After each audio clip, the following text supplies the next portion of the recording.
வணக்கம். இன்றைக்கி கொஞ்சம் வெண்டைக்காய் எடுத்துக்கலாம். இப்படியே விட்டுட்டா முத்திடுது. அதான் அது அப்புறம் எடுத்துக்கலாம். இருங்க பார்க்கலாம். சரி, நாளைக்கு எடுத்துக்கலாம். இங்கே ஒரு வெண்டைக்காய் இருக்குது, இதுவும் பறிச்சுக்கலாம்.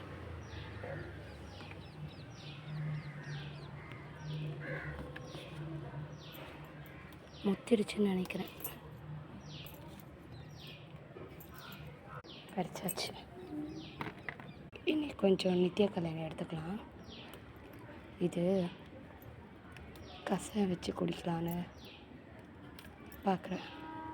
இதில் நிறைய பெனிஃபிட் இருக்குது. வெள்ளைப்படுதலுக்கு கூட இது நல்லதான். சரி, நம்ம கொஞ்சம் பறிச்சுப்போம்.